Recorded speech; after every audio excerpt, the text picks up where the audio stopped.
Good morning, everyone. Welcome to my bathroom. So here's the plan for today. It is currently Monday, March 31st, and today I'm getting a shed delivered. So I ordered this shed. I got it from Wayfair, and I bought it so it could be a chicken coop. Sorry, I have to get ready while this happens. So I bought this shed to be a chicken coop. And initially I was going to design my own coop, and then I was going to get the materials, and then I was going to build it, and it's something I'm totally capable of doing, but also very much not. It was a lot for me to decide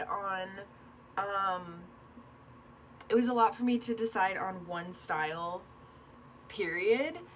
I couldn't decide on the style, and then also doing all the math and finding all the dimensions and calculating all the materials and all of that was just very overwhelming.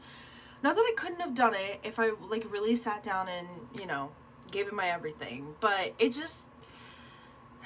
I don't mind doing stuff like that. It's just not where my skills are best used, and it's also not the most enjoyable part of anything for me. So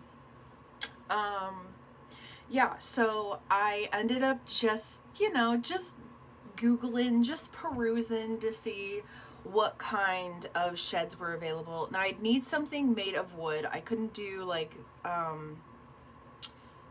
can't remember what the one is called with the C. I can't do that one. Composite or resin. I can't do anything like that. I maybe could have made metal work, but I don't really have any interest in making metal work right now. Not for what I wanted, and I also didn't want it to look like crap, if I'm going to spend money on a shed, I don't want it to look like I hacked it together to make it a chicken coop. I want something that looks nice and not trashy, because I think I got enough of that going on in my yard. I have a lot of DIY stuff. I have a lot of quick fixes, this is my first time having to do something like this, and this is how it worked out. So I like to get to the point now where I'm actually making things beautiful and functional. So I found this shed on Wayfair. I really was not expecting to find a wood shed that's the size that I need, that would work for what I need it to and be in my budget. And this shed was a little pricey. I think with tax and everything it was $1,600. So it was a little pricey, but it was within my budget for what I wanted, because the thing is I want to get more chickens. Chickens are just such an easy thing for me, at least, because I've had chickens for 9 years now. Actually longer than that, but I've had chickens for a while now. I've had ducks for a while now. I'm really hitting my stride with them, where it's just second nature taking care of them. And with all the things going on in this economy, and just the state of the world, I would just like a little more food security on my own property. But I'm planning on getting 4 more chickens this year, so that will give me 6 chickens total. So eventually I will have 6 laying hens, and then that would give me a dozen every other day. And then I'm going to get rid of the 2 big white ducks. I've decided I'm completely getting rid of them. I'll give them away on Facebook or something. So they'll find a new home. Unfortunately, I'm not going to specify these are pets, you can't eat them. I wouldn't even specify that for any of the animals that I have, just because I legally can't be butchering things in my backyard. Doesn't mean I wouldn't eat them if if it came down to it, or I'm not past eating them. They are pets, but they also do serve a purpose, and they're pets now because I'm in a situation now where if I need chicken, I can go to the store and get chicken. But if it ever got to a point where I couldn't access chicken at the store, or if avian flu got so bad that we didn't have chicken anymore, I would definitely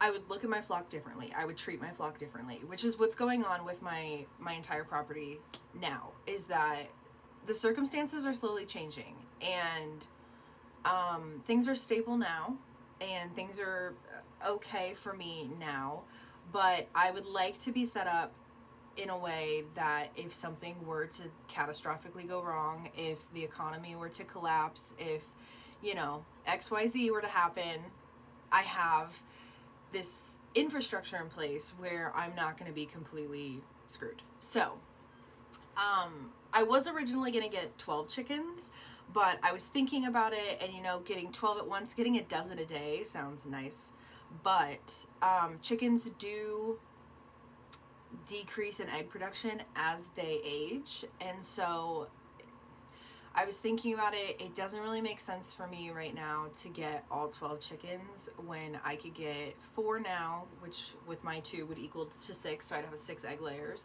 And then next spring, add 4 more. The spring after that, add 4 more. Just incrementally get them. You know, just because I don't need to get them all at once. And, you know, already having that many chickens, and I'm planning on getting maybe 4 or 5 ducks. I'm gonna get females. I have 3 males right now, which is not working, which I knew wouldn't work. I like to think that the laws of nature don't apply to me. It's what happens. They do get along. They're okay, but they do bully each other for sure. So, I'm looking to keep my Khaki Campbell Drake, Willie. I'm gonna keep him, and then I want to get him some ladies. I really love my Khaki Campbells. When I first moved to my house 9 years ago, I think that following spring, I got ducks right away. I was ready. And the first thing I got was Khaki Campbells. My parents had a small backyard flock of chickens, and I loved the birds. I was like, now that I know that you can have them, I'm gonna have them. I've always been an animal girly, so when I moved to this house, I was like, I'm getting ducks. I wanted to be different, but also I just love ducks. I love ducks, man. So I got Khaki Campbells right away, and I love Khaki Campbells. They're great for egg production. I'm not a fan of duck eggs, so honestly, though, probably a lot will go to the dogs, because the dogs don't mind them, or, you know, I'll sell them.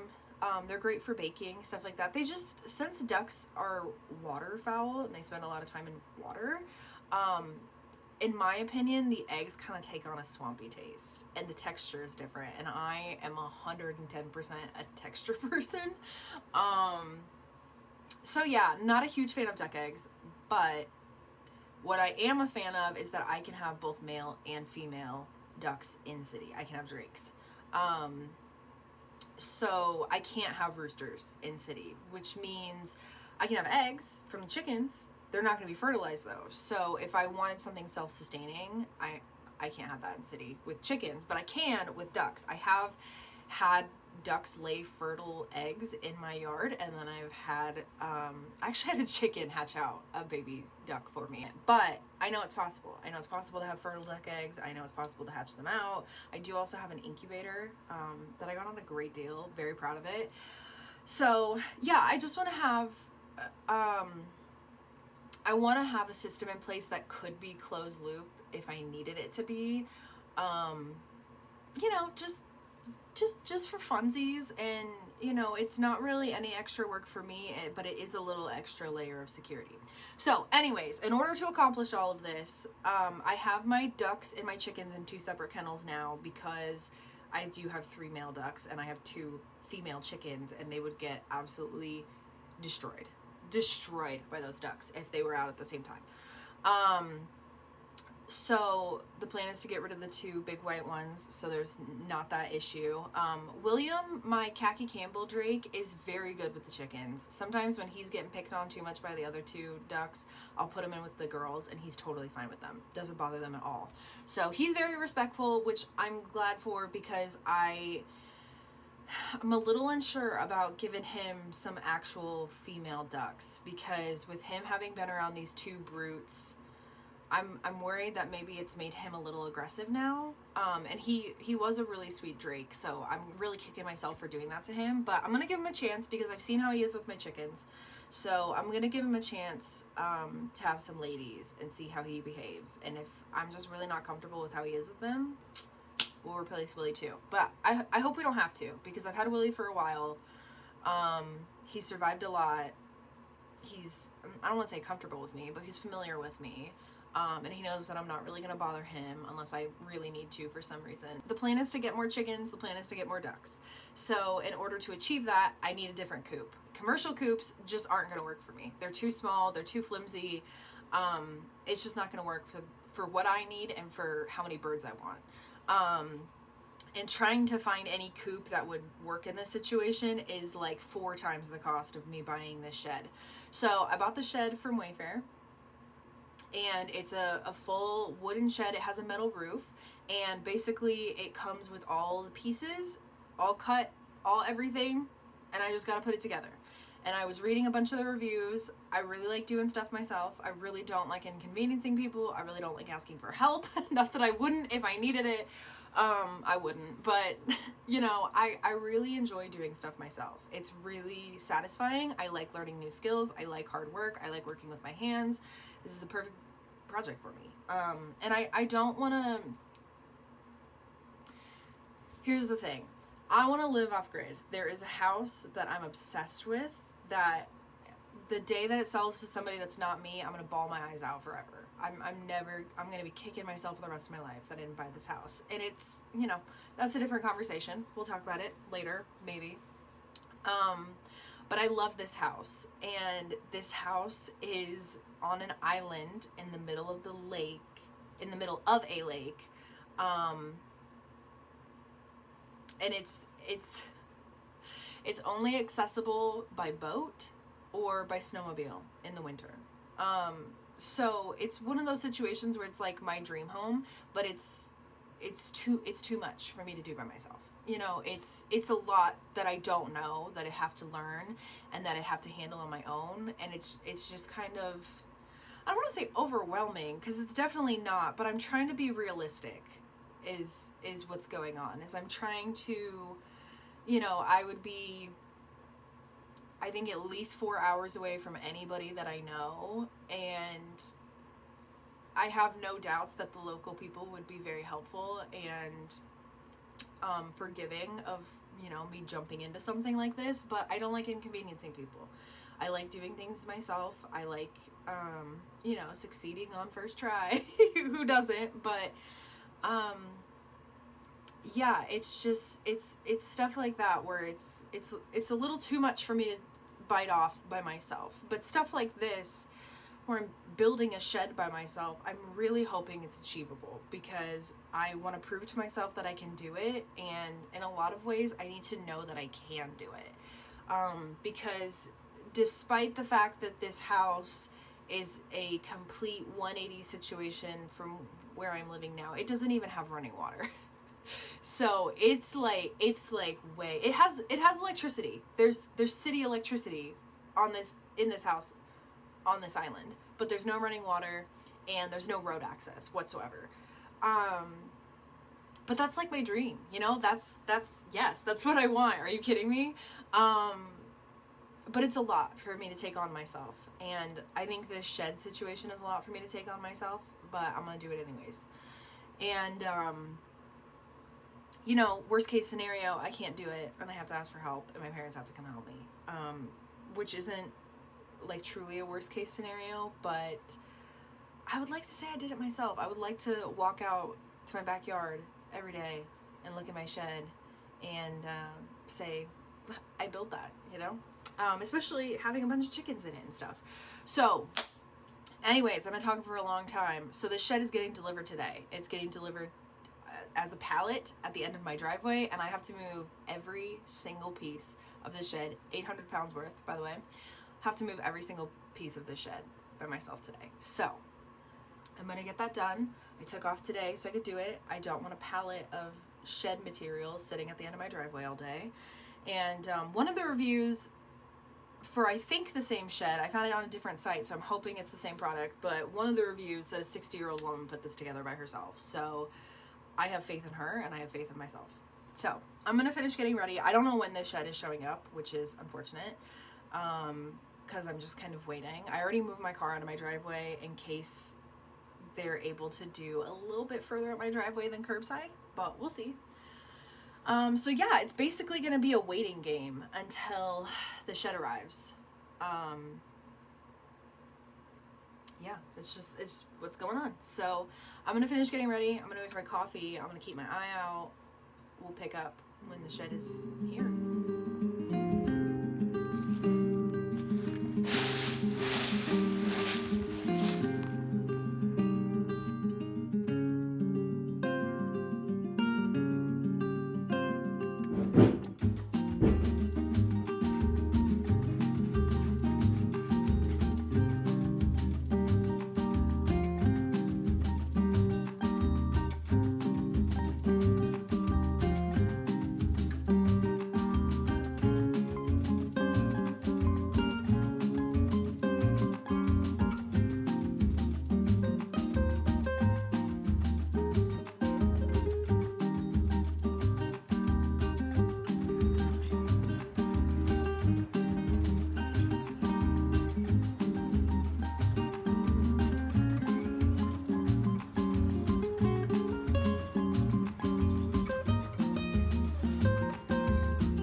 I just had a very intense thrifting day and just almost tried to eat my watch band. I was very like frazzled in the moment because I couldn't believe my luck on any of this.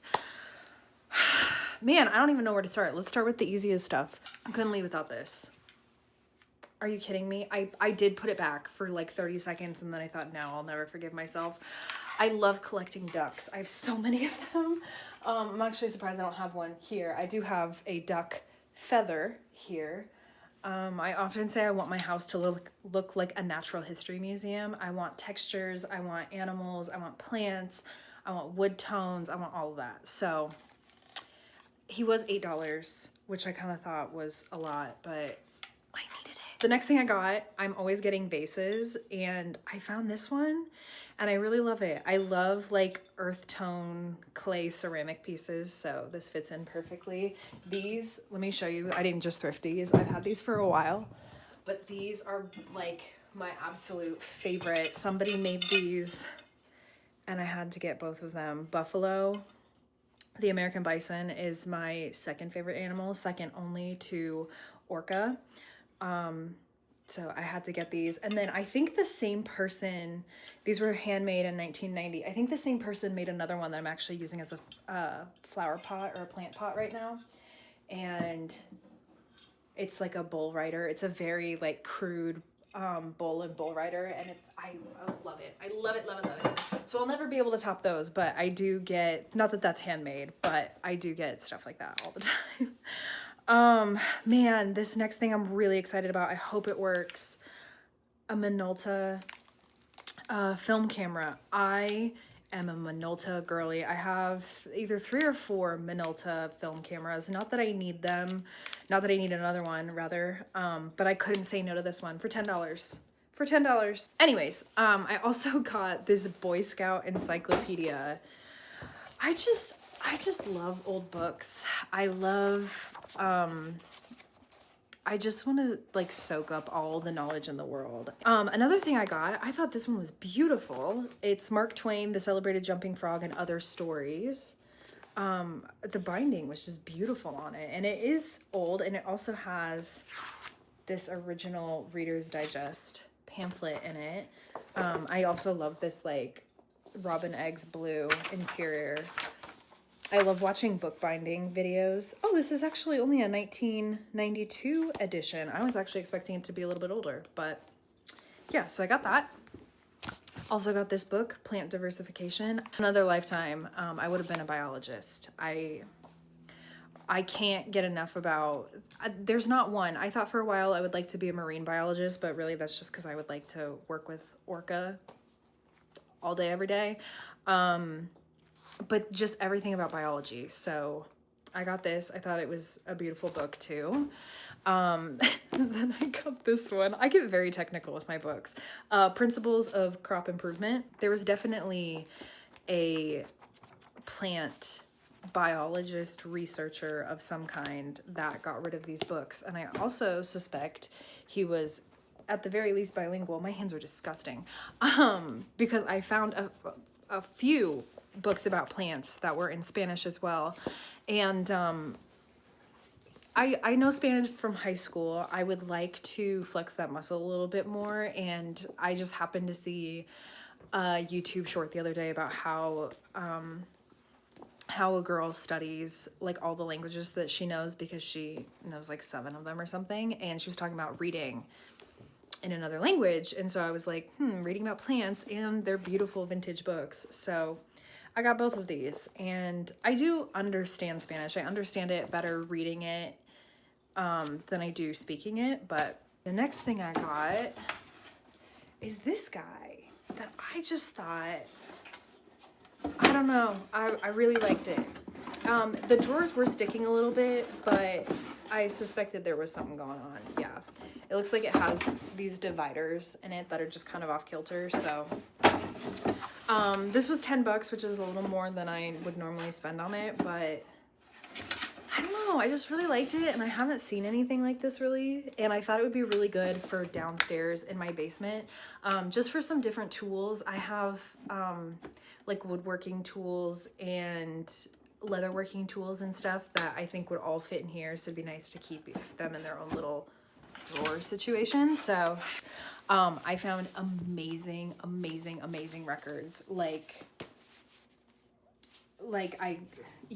I am very much a classic rock, folk, old music. I couldn't tell you anybody that's on the radio right now. I'm not gonna lie to you. And I very, very rarely find multiple different artists that I actually recognize and listen to, much less like classic rock or folk artists. And I found a lot of fucking ones. So there was a lot of Cat Stevens. So I probably have a few Cat Stevens in here. Jethro Tull, Crosby, Stills, Nash and Young. This one, some of these I just bought because of the covers. This one is the Winter Solstice, just classical. This one is the Gemini Suite, which I thought this cover was beautiful. Bachman Turner Overdrive, Emmylou Harris. Also love the cover on that one. I just couldn't. I never get a chance to buy them because I feel like the old men just like live there and they all find them all. So I got this next one, Solitudes. That one, they had like a prairie. One side was like a prairie. Spring Morning on the Prairies is one of the side. And it's literally just like acoustical environmental sound experiences without music or voice. I had to get that, especially because it's beautiful. Joe Walsh, this is the first one that I saw, and I was like, does this mean what I think it means? So I got the Joe Walsh one. This Grand Canyon Suite I thought was beautiful. Santana. I couldn't fucking believe I found Santana. I couldn't believe it. Bread, Cat Stevens Foreigner, had to get that one. The Who, I think I have 2 of The Who. I got Stevie Wonder's Songs in the Key of Life. This, another The Who one. This one's huge. I don't know what's going on with this one, actually.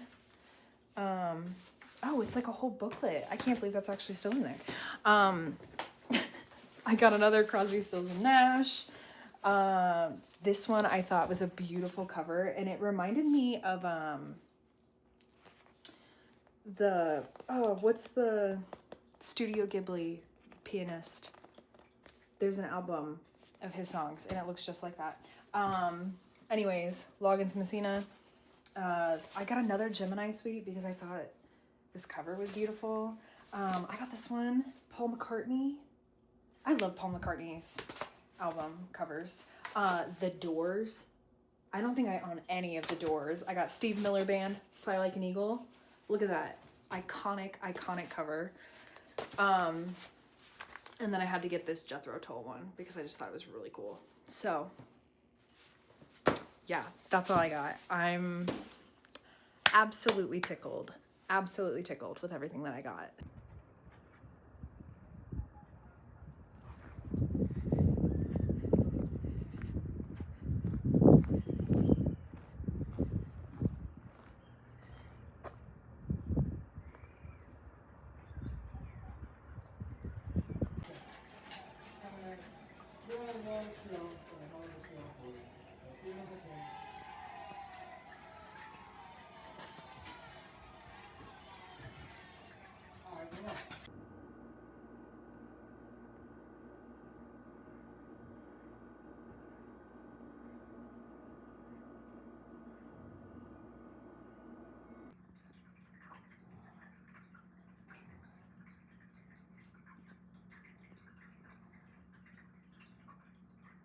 Hey guys, I thought I would try, I believe this is a new filming angle. I just put up these pictures this weekend and I'm actually really happy with them being right there. Although I forgot I wanted to put a clock there, so I have to find a different place for the clock.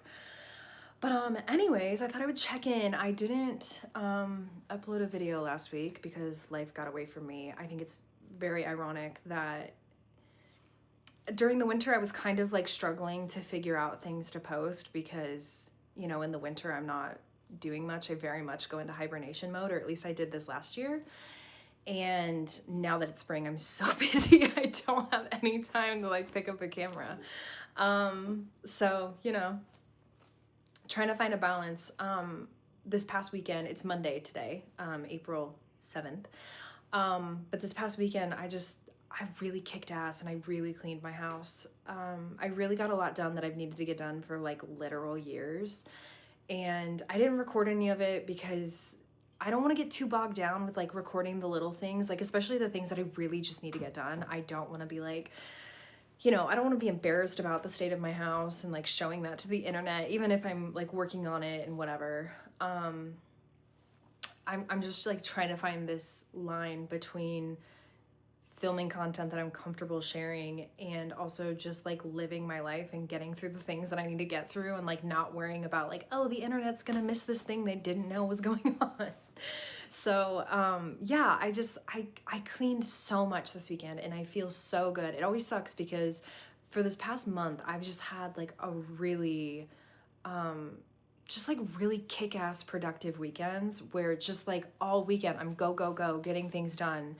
And then, you know, Monday comes around and then I gotta go to work and all the momentum is gone until Friday rolls around again. And then, you know, I pick it up and it's like this cycle of work's just really getting in the way of my life. So that's kind of where I'm at today. Like I said, it's Monday and I did work today and it's beautiful outside. It's a little chilly, just ever so slightly. We had a cold weekend. It actually got to 24 overnight between Saturday and Sunday, and I totally forgot my onion seedlings outside.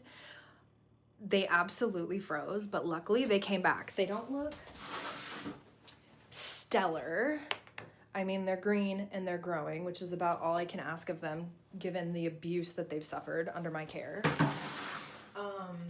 But I'm gonna trim them again. I don't know if it's called topping, but I've cut them back, which I've seen people do that helps it, the seedling, it helps it focus on putting energy into the root, but they're also looking a little more yellow-green than I would like to see them, so I think I'm gonna fertilize them again.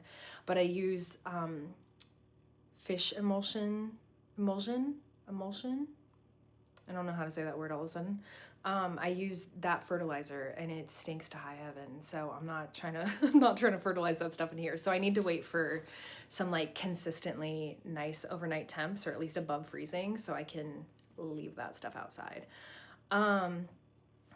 Anyways, the heart of the message that I'm trying to get to today, I have a surprise. I have a secret that only you guys are gonna know. Nobody else in my life besides me knows that this is going on. So in like an hour, I am taking a gun class. I'm taking a pistol class. And I don't know why I haven't told anybody. I do think it's kind of just everybody in my life has been really busy lately. And I just haven't told anybody. But also, it's not really like anybody that I know to do something like this. I think a lot of people that I know just like have zero interest in guns, which let me say, you don't get any more left-leaning than me. I want to make that very clear before we go any further. I very much think we need sensible gun legislation, for sure. We should have had it decades ago. But smaller handguns, and especially like hunting rifles, that's definitely something I want to know how to use, because I want to be a hunter. First of all, I think that's the most logical, common use for weapons, at least in my opinion. So I want to learn how to shoot a gun so I can go hunting. I didn't come from a family that did hunting. My grandpa did like small game hunting, but he's not around anymore to teach me, unfortunately. But also, like, that's not something anybody in my family has really done beyond my grandpa. So the buck kind of stopped with him, no pun intended. I do have a fear of guns, and I am very aware that that fear comes from me just simply not knowing how to use them and knowing that people die in gun accidents all the time, especially in this country. So there's just a fear in like what I don't understand. And so I decided to take this pistol class. It is a class taught by women for women. I am so anxious. I've been like sick to my stomach with anxiety all day, but I'm gonna power through. I saw a quote recently.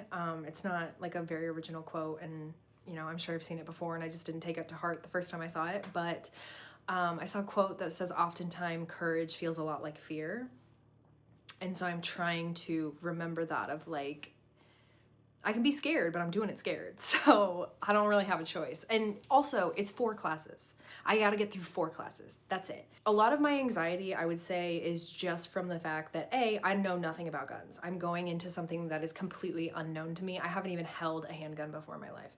I have shot a BB gun, but that's like the only firearm that I've ever used, ever. And that was like 3 years ago. So I am completely unknowledgeable about firearms. And also, I don't like going into new buildings where I don't know where I'm going. So that's like probably 90% of my fear, honestly. But yeah, I'm excited.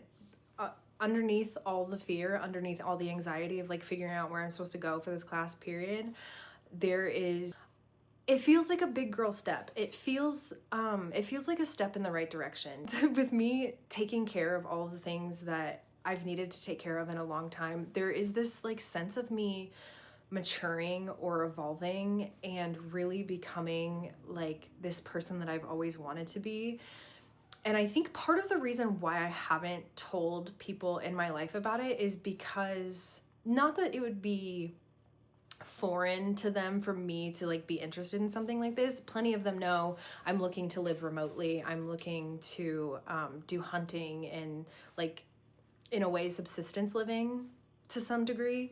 So that's not, you know, something like this isn't out of my wheelhouse for being interested in, but I'm not gonna get like a lot of people that are like, oh my gosh, great, that's so good for you. Like, nobody's gonna like celebrate me learning how to fire a gun. But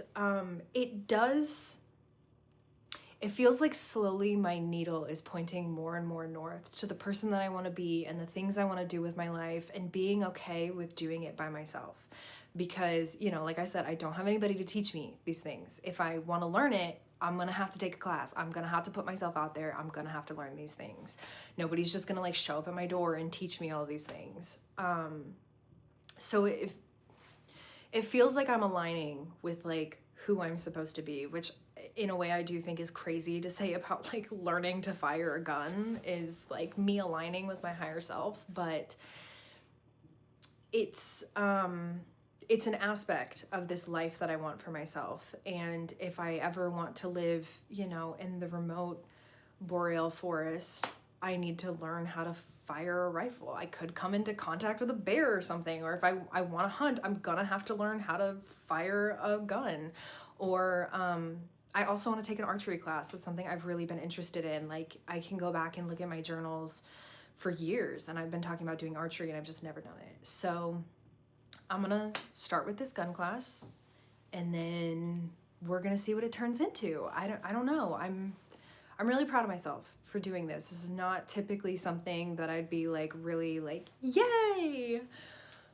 But it is something that I've wanted to learn, and it is something that in a way will make me feel better. It's just like another skill set under my belt. And I think especially being in this country, I think it's a relevant skill to have.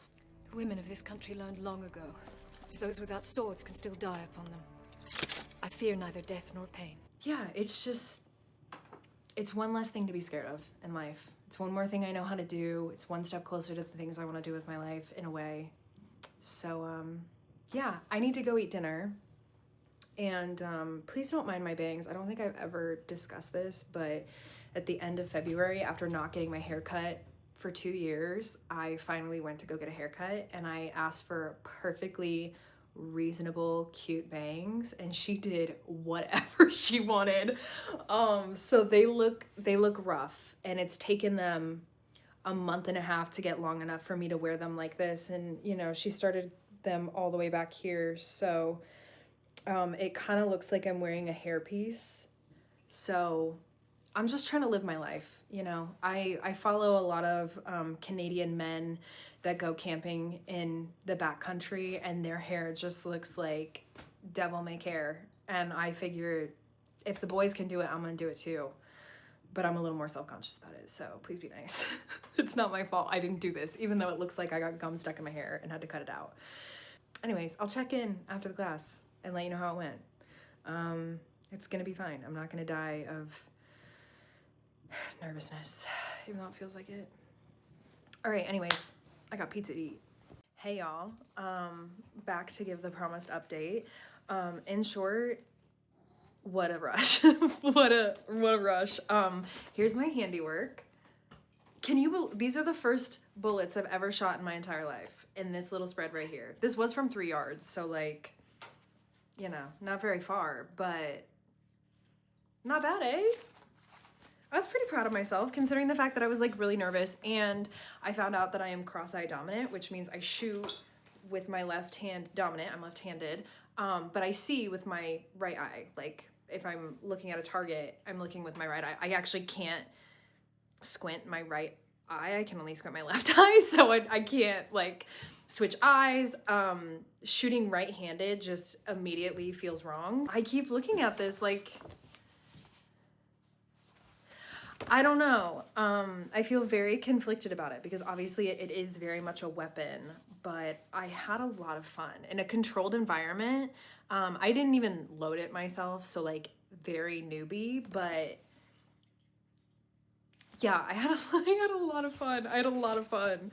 Also, I really believe in like signs and stuff like that.